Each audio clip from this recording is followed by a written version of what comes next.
about a lot of things tonight.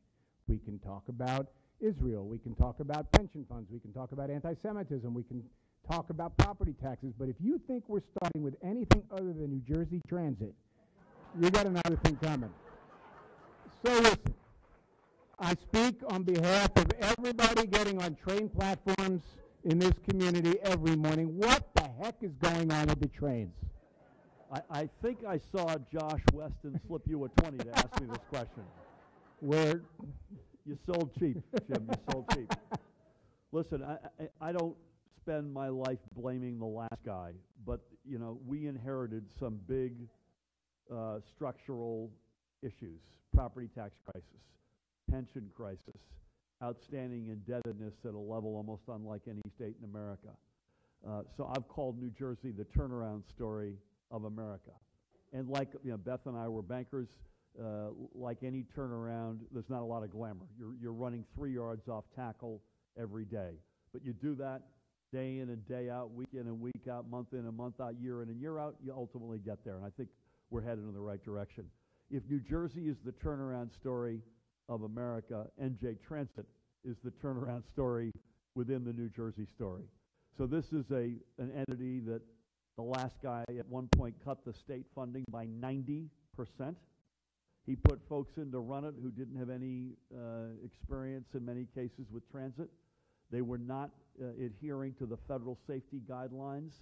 And the thing that really kills us, in addition to funding and the right leadership, is they didn't train enough engineers. In some years, they didn't train any. So the bus side, we were able to hold our own. On the rail side, though, we've been crushed because we've got no degrees of freedom of engineers. So we're slowly digging out of this, and I mean that. Slowly digging out. I know we've got the right management. I know the direction we're headed. We're finally funding it. We've now had a second year in a row with no fare increases, which is was the least we could do. We have not 1, 2, 3, 4, 5, but 6 classes of engineers this year, one of which has already graduated. A second one is graduating next month. We are meeting the federal safety standards. So that which we can control, again, I'm not declaring any victory here. If you're frustrated by NJ Transit, I don't blame you. So am I, and I won't rest till we bat 1,000. You have my word. The only big footnote, Jim, and this is something that literally there was a big meeting literally today in Washington on this. We can only do so much. We need the Trump administration to step up and help us fund the Gateway family. We need the Trump administration, which ...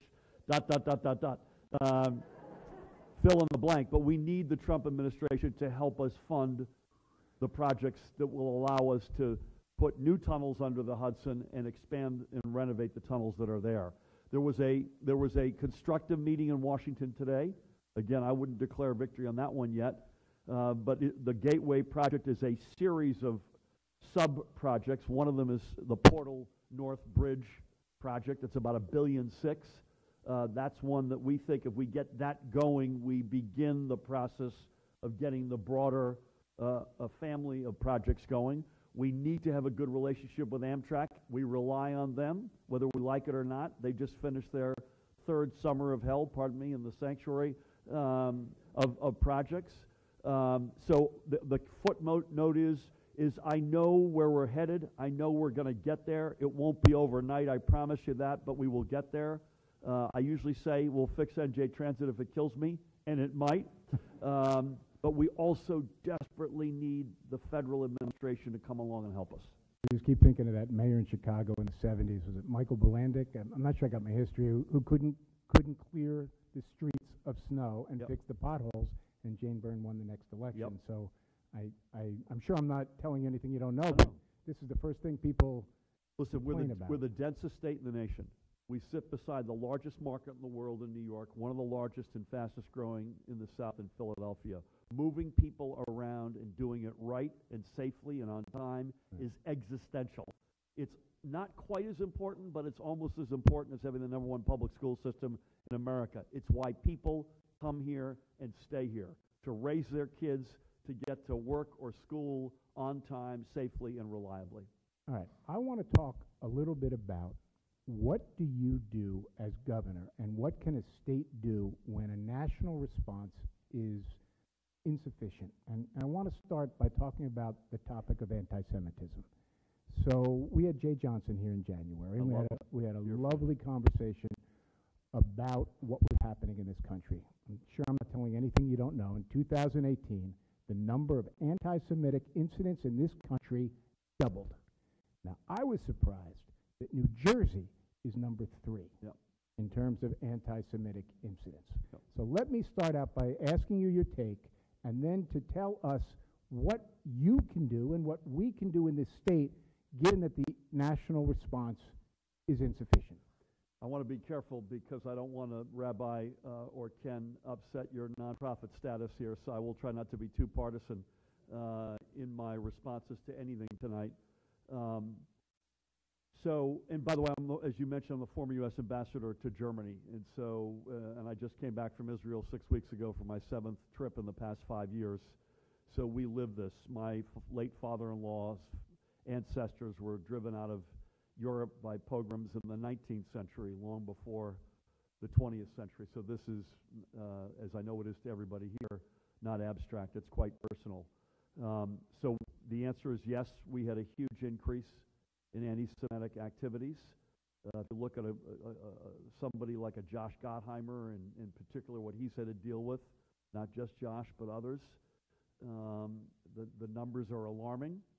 So what do you use? First of all, we use the bully pulpit, and we speak out as strongly and as loudly as we can. We use all the tools of law enforcement to the fullest extent of what we can do.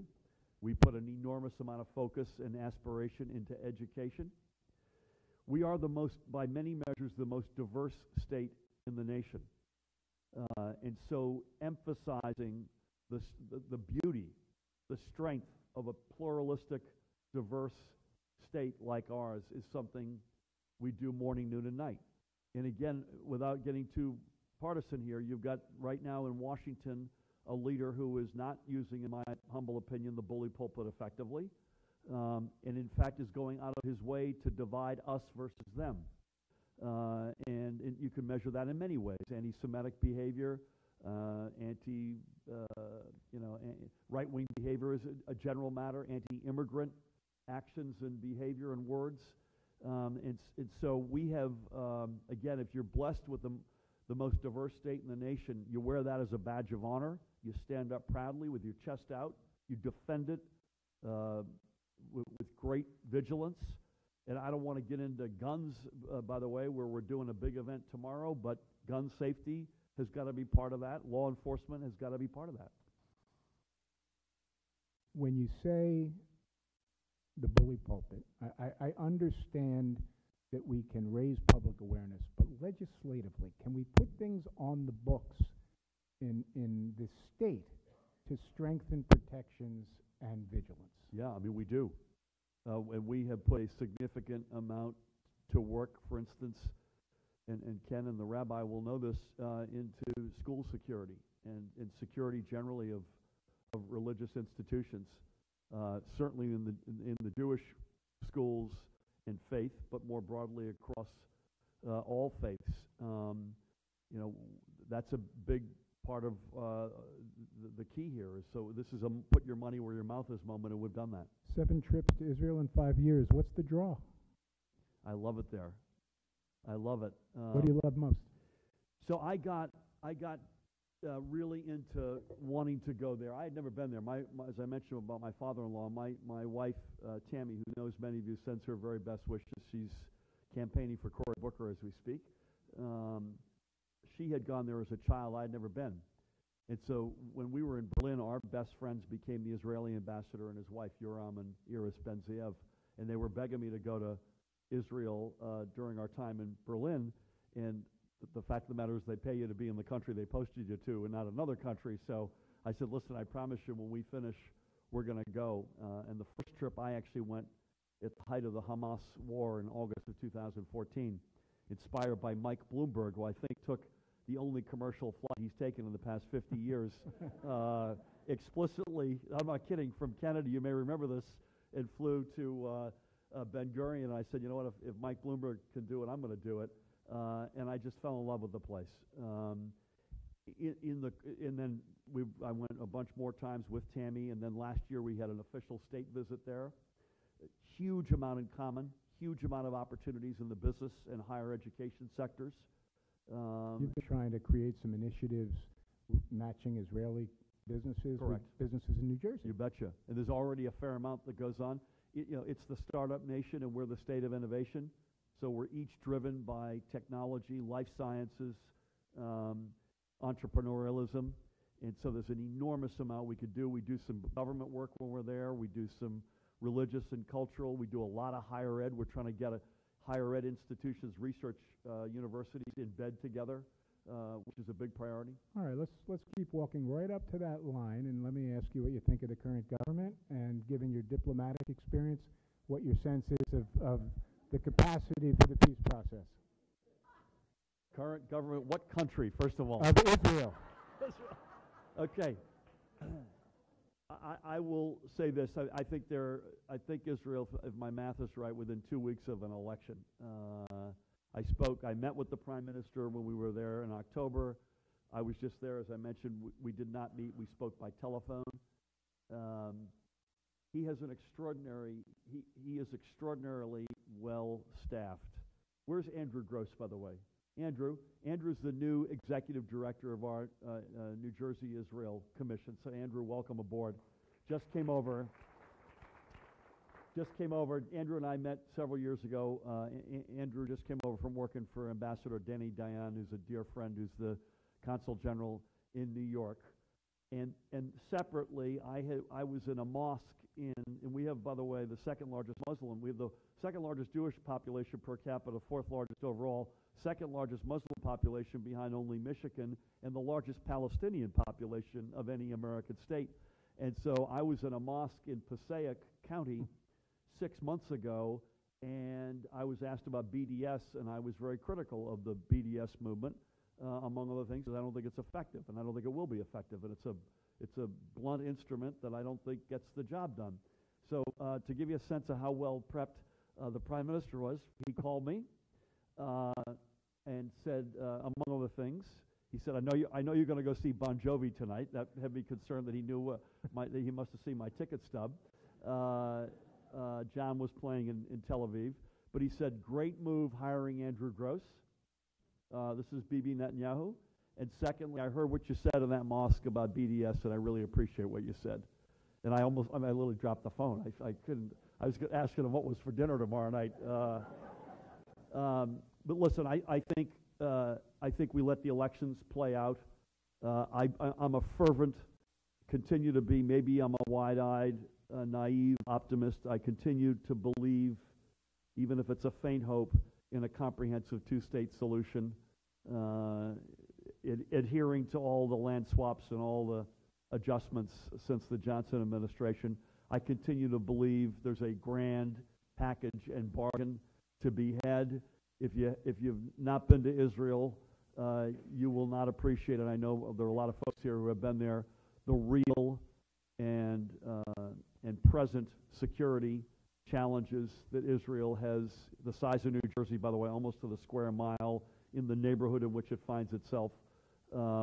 Anyone who doubts the security challenges has not been to Israel, has not studied the matter, and I would just say I'm proud through administrations, both Democratic and Republican, we've never wavered in defending Israel's security. All right, time's flying. I want to stay with this concept of what do we do to address an insufficient national response on a state and local level, but I want to change the specific topic to gun violence. Now, you mentioned it briefly, but let's talk a little bit about what can be done to address the scourge that is gripping this country, unlike anything I think many of us ever could have conjured as possible in our lifetimes. So, Jim, this is true of guns, the environment, immigration, LGBTQ rights, probably public education. There's a long list. There's a lot you can do. Governors have never mattered more, and I think the rabbi said it well. The state and local government reality is, in many cases, where there is action these days. But, and this is the sobering but, nothing comes close to a national solution on any of the above. So I'm happy we said we're going to adhere to the Paris Climate Accord. I'm happy that we put forward really forward-leaning, progressive immigration policy through our great Attorney General. I'm happy that we're standing tall and proud for the LGBT community. None of that can take the place of national action. And there's no topic that you can say that with more passion about than the gun reality. So what do? We've passed a lot of laws, and I want to pass more. There's one outstanding one that I'm not sure I understand why, but our Senate has not moved on, which would regulate ammunition. And it's important. My senior advisor on gun safety, I don't know where Brendan went, but Brendan's good friend and mine, Bill Kastner, reminds me that a gun without ammunition is a paperweight. So this notion that you can regulate the guns and not regulate ammunition, another thing that means you haven't paid attention to this. So a law I still want to pass is you have to present a photo ID, that any purchase of ammunition is digitized, and thirdly, it's sent to the records are sent to the state police. But we passed a lot of laws. I established with Governor Cuomo a coalition of states in the absence of national congressional action called States for Gun Safety. So we're sharing information, we're doing research. We are now naming and shaming the states that export guns into New Jersey illegally. So about 80% of gun crimes in New Jersey that are committed with illegal guns are guns that came into New Jersey, which is why New Jersey alone can't get this done. We're now naming and shaming manufacturers of those guns. Tomorrow, give you a sneak preview, we're going to be in Morristown, and we're going to announce that we're going to use our purchasing muscle as a state, and vendors, gun manufacturers, retailers, have to sign on to a statement of principles of gun safety, or we will not do business with them anymore. No other state in America has done that. But let me ask. It's not enough. It's not enough. So I often get asked, what's the toughest story I've ever covered? And been to Iraq, been to Afghanistan, I've seen floods, fires, hurricanes, tornadoes. And that question is the easiest question to answer for me because I covered Newtown. And so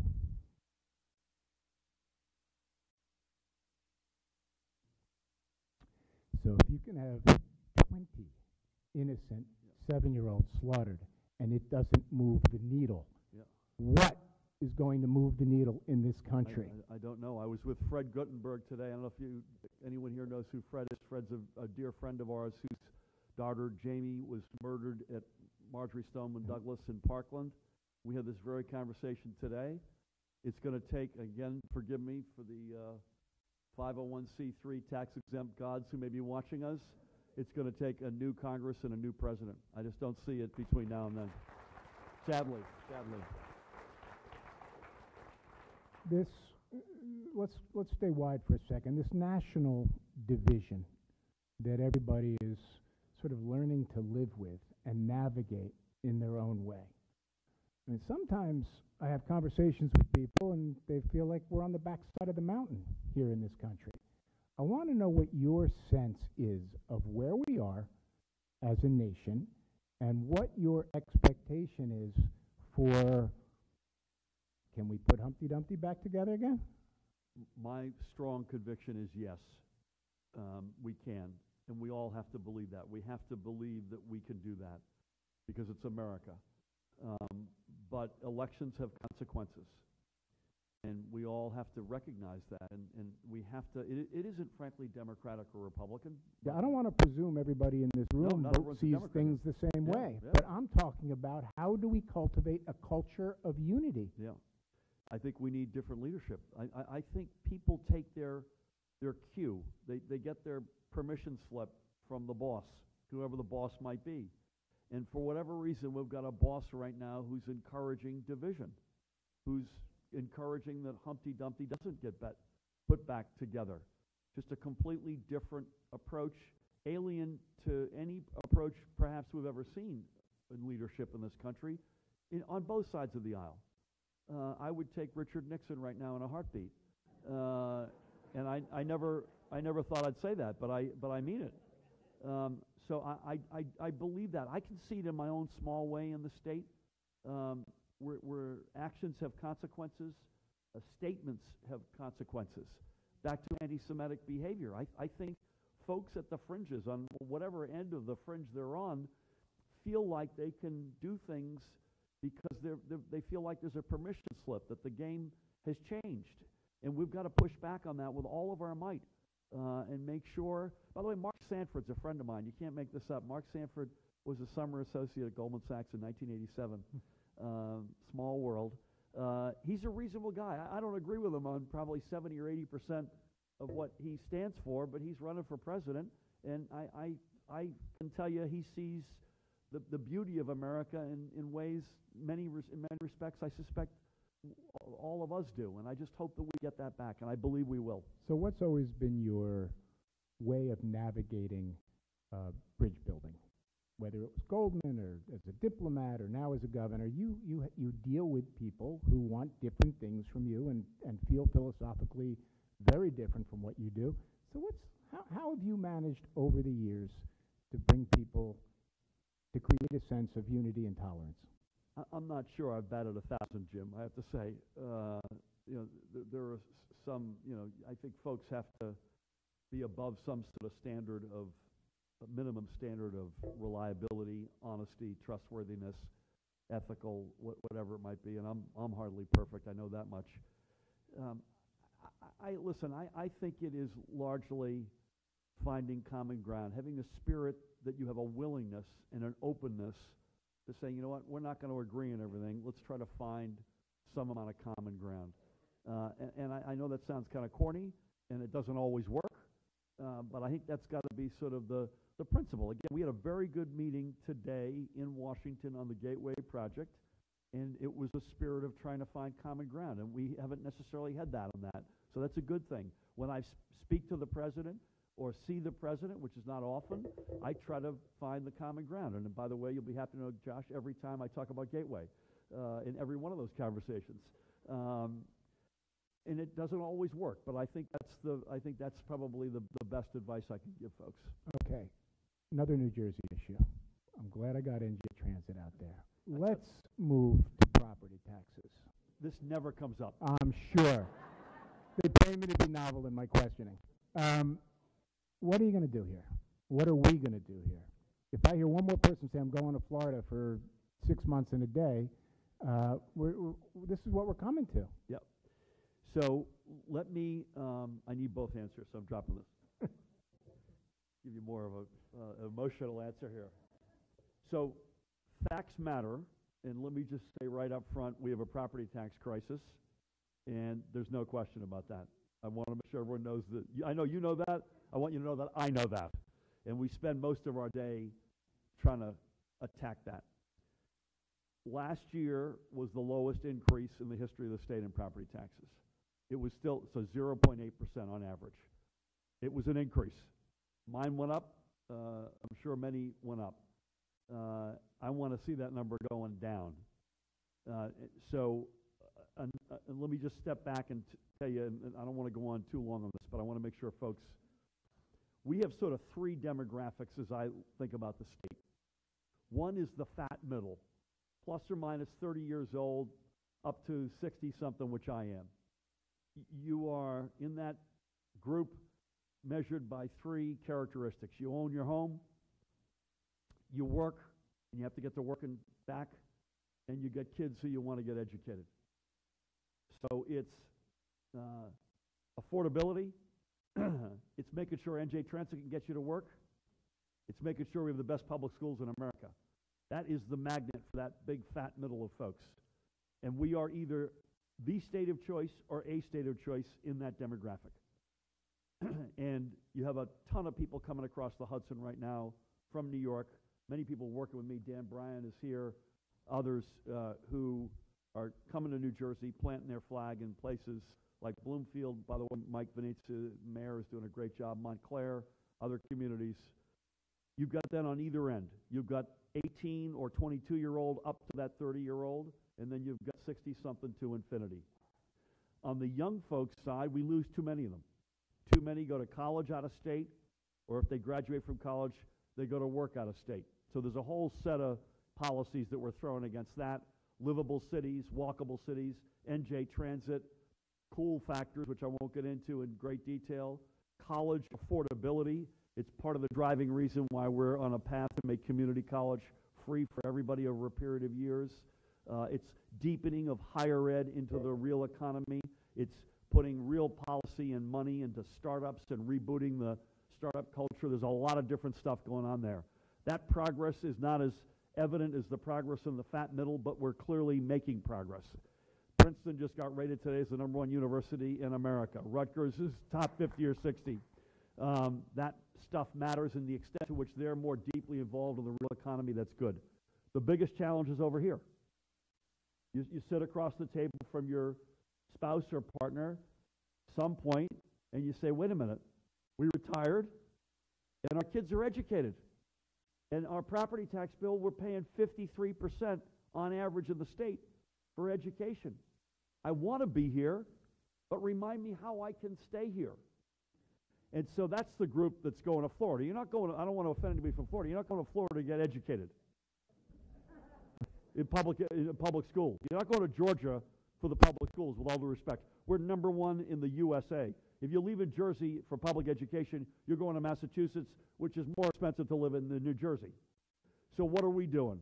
We're shared services, reducing health care and pension costs for including local employees, considering crazier, more radical ideas, collapsing things like collapsing below the neck, as they call it, school districts. We have we are the ultimate home rule state, 565 communities. And only in New Jersey can you, on top of that, have more than 600 school districts. How does that work? But we do. And that's listen, it's both the beauty of our state and a source of great pride. My school district is X. Our police force is Y. Our fire department is Z. Great pride, but the single #1 source of our property tax challenge is home rule. So what can we do to get at services and combinations, grow the economy? We hadn't grown for 10 years. So there's all sorts of stuff. Lowering healthcare costs that don't take it out on the employee is a huge weapon that we've been successfully deploying, and I hope to see a lot more of that. You think you can grow yourself out of the problem? Can the numbers, with the public pension obligation, how do you make the numbers work? You can neither cut your way out of the problem alone, nor grow your way alone out of the problem. You've got to do both. You've got to do both, and that's what we're doing. But again, it's like NJ Transit. It's not going to be overnight. And again, we have 300 or 400 of the best public schools districts in the United States of America. And so we are never going to be the low-cost place. If you're here because you think we're going to be the low-cost place to live in America, I hate to break it to you, we're not going to be. It's just not going to happen. But the question is, can we be the good value for money state? Which is what we used to be, by the way. Okay, I get it. I pay a premium to live here, but I get a rich basket of stuff back. The premium is reasonable. The basket is full and rich. And to me, the #1 and 2 thing on that basket is education and transportation. I'm willing to pay for it, but man, it better work. And so we're trying to manage the premium and make sure that what you get in return is you say, you know what, that's a deal. That's a equation that I'm comfortable with. All right, time's flying. I want to get to some questions from the audience, but let me start by bringing up Rabbi Katz, who I'm sure has a question or an observation that he wants to share.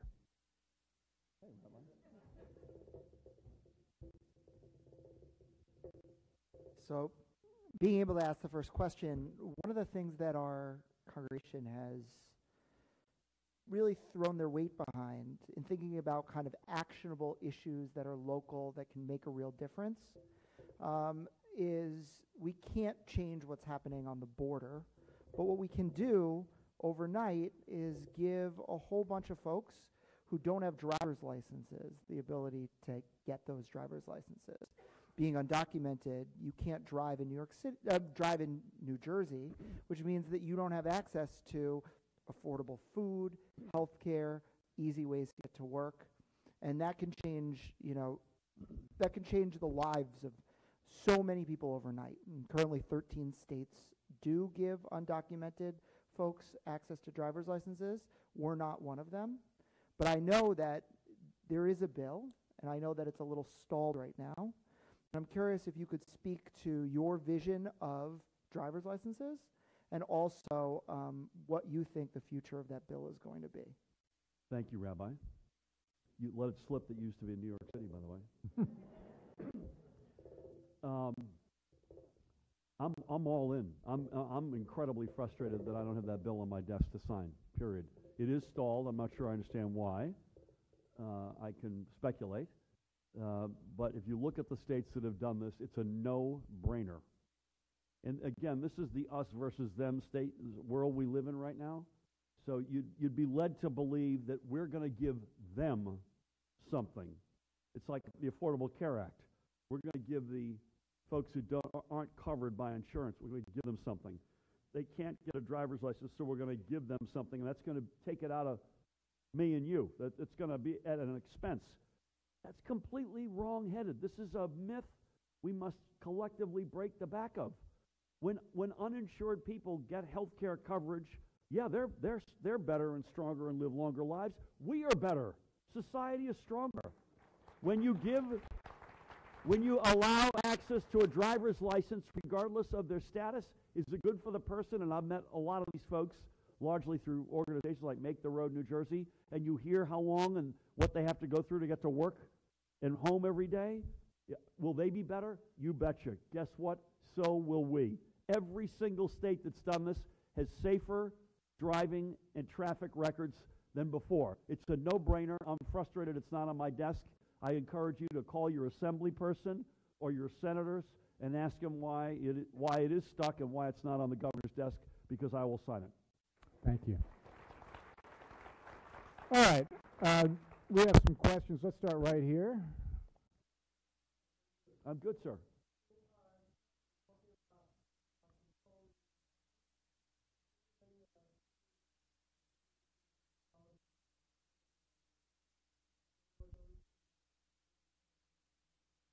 Yep.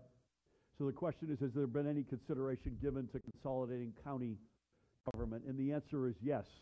So we have 21 counties. We have 565 communities, over 600 school districts. Again, it's Jersey. Certain states run on a pure county basis. My wife's from Virginia. Virginia's a big county government state. I don't know, and Brendan, are you still the chair of the NJAC? And Brendan is not only the president of the Freeholder Board here in Essex County, but he's the chair of NJAC, which is the New Jersey Association of Counties. And I don't want to put Brendan on the spot, but I think it's got to be on the list to look at. Remember, again, the issue becomes more often than not the community. There's a NIMBYism about government and sharing of services that's overwhelming. And so everyone thinks it's a good idea until we say we're going to start in Bloomfield. As well, actually, you know what? And people come up with all, so that's the only caution I'd say. But if you're asking me, I think it makes sense. Maybe in school districts, as I mentioned, below the neck, meaning you have a unified high school, but you've got different districts, which is why you get over 600, by the way, in the middle school or elementary schools, unifying that structure. But we have two shared services czars, and they do a great job. Two former mayors, one Democrat, one Republican. And so their mandate has not just been to look at sharing services between communities, but also, you'll be happy to know, between counties on the one hand and communities on the other. Just to be clear, Governor, let's say Essex County decided we're just going to have one police force. What is the mechanism? Does every town in Essex County have to have a referendum and sign off on this? Yeah, Brendan will correct me if I'm wrong, but the answer is yes. Each town has to. So good luck with that. Yeah, well, that's the challenge. That's the challenge. I want to be clear about the challenge. Okay. Sir? Hi, Governor. Thanks for coming out tonight. My name is Eric. I'm with Essex County. I appreciate recent progress that we're doing in Newark on the lead crisis. I'm going to ask a little bit about climate here. I need to put notes. Sorry. No problem. You're up there. I'm not here. We know that the negative effects of climate change are going to directly, proportionally impact environmental justice community.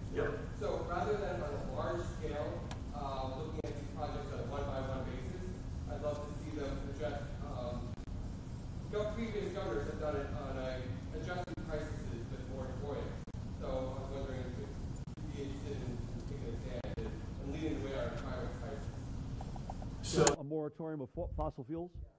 Yeah, I've not said yes to that, but I appreciate your asking the question, and I want to give folks a little bit more color on that, and I'm conscious of the clock. These are big questions, so I want to be as, I'm an Irishman, by the way, so I can go on. So we have a vision for a 100% clean energy New Jersey by the middle of this century, 2050. And we've got we inherited, we used to be, by the way, the planning state. We used to plan, we had a master water plan, a master energy plan, a state plan. We had stopped doing all the above. And so we committed to putting together a master energy plan, and we're in the process of developing that. It's in draft form as we speak at the moment.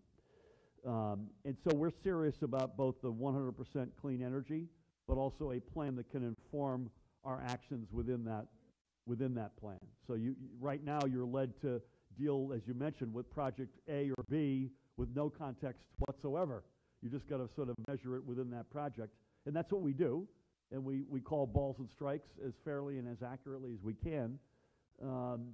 But it's hard to do without a roadmap and a context of where you're headed. I am incredibly proud of not just what we're doing, but where we're headed. And so I don't want to say yes to something until I have a better sense of where this plan's going to come out. But I would literally, and I would challenge folks, and I'm not trying to pat myself on the back here, because we have a long way to go. We inherited a mess on the climate and environmental front as well. I would put what we're doing up against any state government in America right now. And we've looked at it. I can predict the answer for you. No state. We have an overwhelmingly historic step we're taking in offshore wind, to pick that, where we're a process of getting 3,500 megawatts built by the year 2030. We've got huge environmental justice programs, including community solar, which I'm really excited about in particular. We think too often in the environment about open spaces and beautiful water, which we should, but we too often neglect inner city communities. Newark, Trenton, lead in the water is part of that challenge to crack the back of that. I'll leave it there. I could go on. The back of the room always gets shortchanged at these things. Who's got a question? Yes, ma'am. Yes.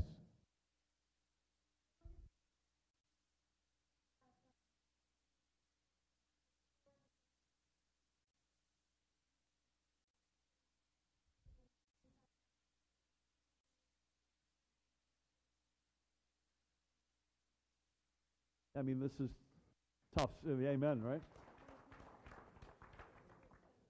So the question is, what can you do about the fact that New Jersey has immigration detention centers, and particularly in the context, I don't want to garble your question, in the context of all that's going on the borders. First of all, these are arrangements between counties and the federal government, so there's a jurisdictional issue as it relates to what I can do or cannot do. That's a fact. The state government is not involved in this. But how can anyone be happy with the current state of immigration in America? It's completely deplorable and unacceptable. I officiated over a wedding a couple of Sundays ago, and I chose to read. They asked me, they said, you could say what you want, and I read the poem by Emma Lazarus at the base of the Statue of Liberty, and said, this is the America that I know. And it's just, again, I can't speak for the counties who have these arrangements, but I can speak for this. Elections have consequences. We need a new national federal government that will take a different view on immigration, in particular on separating families. Josh.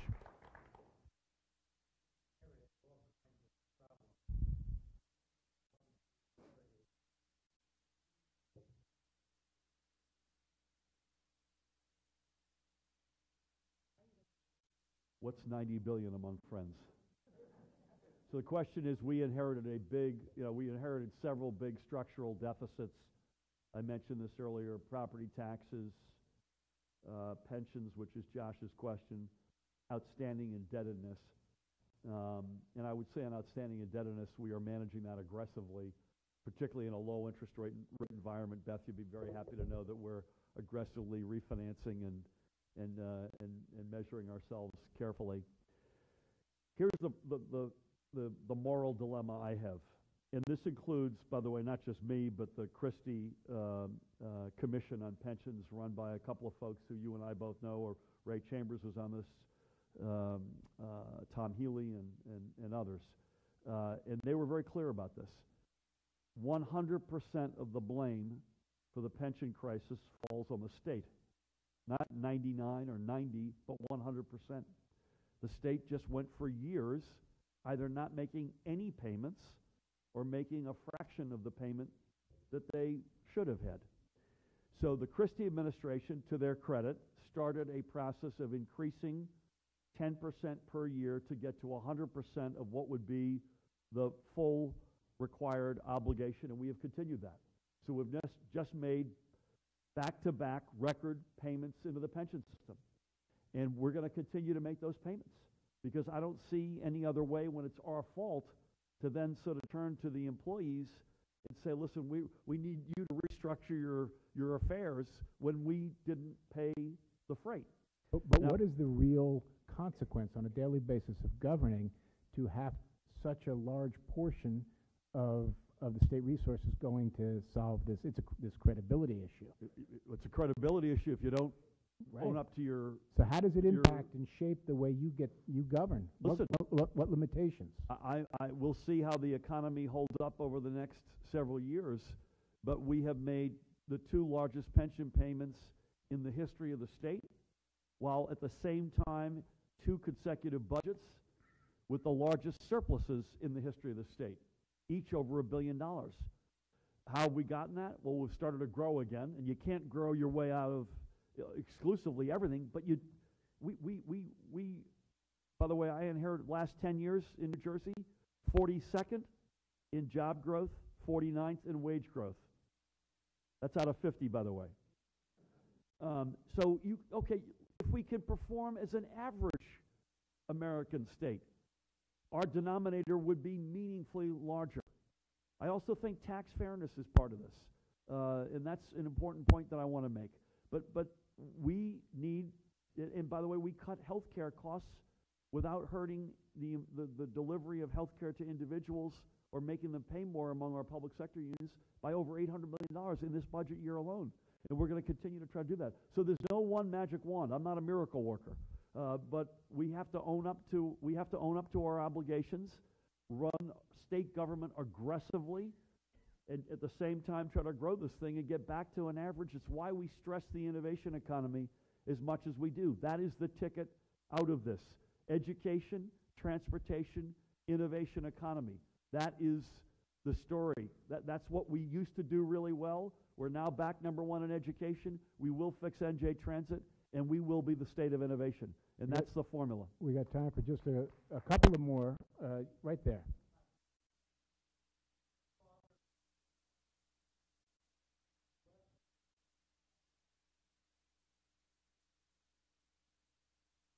Which camp? God bless him. By the American military, who were so kind that the Nazis utilized it for so many years. I think this country is a great country, and we have to get back to thinking about how we should be kind and we're not. We're becoming more and more brutal, and we have to think of ways to move the needle in a direction where we are being kind to refugees who come here with nothing. And it just amazes me how people could even align themselves with a president who wants to separate parents from children. It just seems to me. God bless your dad, and I couldn't agree with you more. Just leave it there. This gentleman's been holding his hand up all night. What do you got for me, sir? Hey, sir.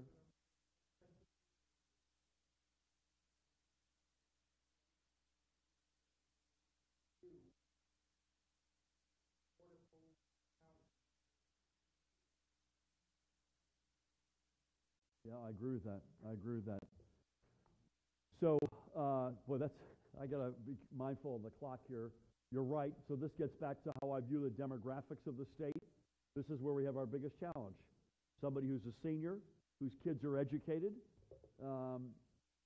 More often than not, you still own your home, but even for folks who don't. And so we had a lot of, we kicked the affordable housing can down the road through the courts for over a decade. And slowly but surely, many towns are now at peace or settling their obligations.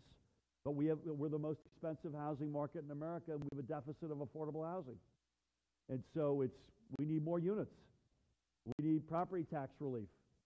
And we're committed to both, especially for seniors. Before we say goodnight, we're going to leave the last word to Rabbi Katz. But before we do, I just want to say thank you so much for your time here. It is so important. We all process so much of our politics on the screen or reading about it. It is so important to be able to eyeball and converse with and chat with the people who are running our local, state, and national government. So thank you so much. Rabbi?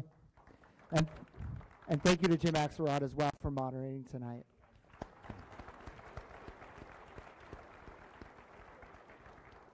One of the reasons that I love that we can have this discourse is that religion ultimately asks profound questions in life. And how can we make this world better? How can we educate our children? How can we make sure that people have affordable places to live, ways to get to work? Those are innately religious questions, just like everything else. But that's not the only thing that we do on this Bima. And so we've got so much going on here at our congregation, and if you are seeing us for the first time and not a member here, I want to just invite you to come check us out this Friday night. It's our Shabbat that we're opening up to everyone, a prospective member Shabbat. And if you are interested in knowing more about this community and what we have to offer, not only in the social justice sphere, which is a pillar of our congregation, but also in the prayer sphere and the learning sphere, come join us on Friday. We would love to see you. Shabbat shalom. Thank you. And Governor, that goes for you too. Open invite anytime. Thank you.